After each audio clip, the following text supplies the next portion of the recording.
I did an interview with G Half from Neighborhood Piru. I think he's probably a little bit older than you, but he talks about before he got put on the NHP, he was hanging out with the I-13s. Yeah. He told this whole story about those were his homies first. Yeah. And then when he eventually got Who's put on you talking about Half Pint or who? Yeah, well, yeah, Half Pint, G Half, Half Pint. Okay, yeah. I've seen a little bit of his stuff. Yeah. He speaks on it. He's 89 on up on YouTube. Okay. Yeah, I seen some of his stuff. Yeah. He spoke on it, yeah, how he, back then, he's all like, man, we used to chill with the I-13s, man, like straight up. He's all like, shit, a lot of the homies got tattoos that they done got from the I-13s type stuff, you know what I mean? So yeah, it was like that. I was still in my transition time, you know what I'm saying, knowing homies or knowing dudes and picking up on what this shit was really about, you know what I'm saying? Because really before I could start really locking it in with the homie stuff, I was locked in with the I-13s, homie. I kind of fell up under a dude named Gangster from I-13, which is RIP. And through him, I met a few more other I-13s in our age bracket or a tad older. And with Gangster, I was just able to pick up on a little bit more gangsterism and shit, on how things was going in the street or how they was beefing with the Lennoxes and doing their thing. So I was just getting laced like that through Gangster on this shit. I got one of the homies, he tats, you know what I mean? I remember him telling me stories about that. He tatted on a couple of neighborhood Pirus, you know what I mean? Yeah. So what's the situation now? Back in December of 2019, January of 2020, I guess you weren't home yet. Mm-hmm. There was a truce. Some I-13s were coming to the table, some Queen Streets, some NHPs, and I happened to be fortunate to participate For sure. and witness it all. And they agreed to pretty much, be cool again. Yeah. Did you ever hear about that when you came home? Yeah. You heard about that? Tell me what you heard about. It was like a little division, you know? Some people hurt, don't want peace, and some people are like, nah, my kids go to school here, my kids walk these streets, like we need it to be peace, you know what I mean? So just a little bit of that, you know? Some people have this input, some people have this input.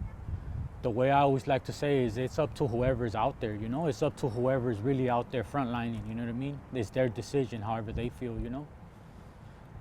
And at the time, on the Latino side, there was a big homie that was in prison kind of orchestrating that this is what it's going to be. In fact, there was also some meetings for the whole West Los, including Lennox, everyone to come together over here. I don't know if you ever got wind of that. Yeah. I was still busted at that time, but yeah, I remember they had a couple right here in this park. Yeah. What's your overall thought of trucing up and peace treating with your former enemy?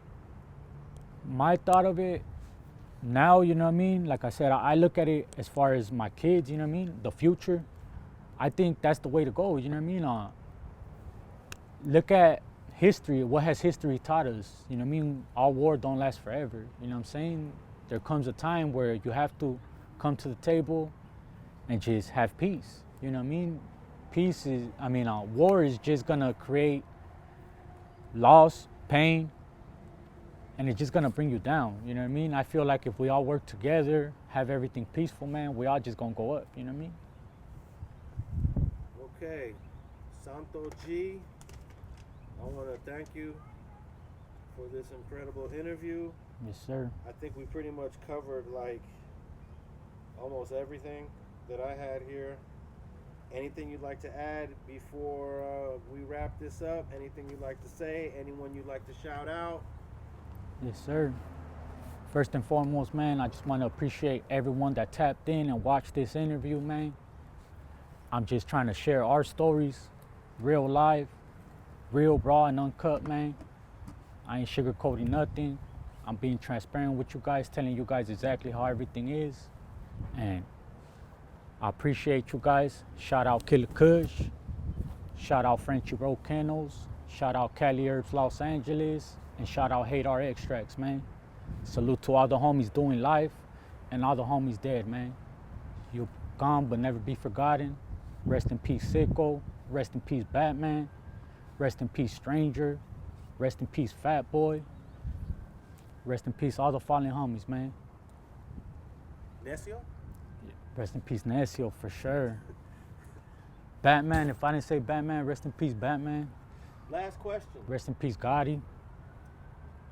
Icon made a statement about he wasn't feeling the Kendrick Lamar thing, the whole pop-up event. He felt that Mexicans were not included the way they should have been included.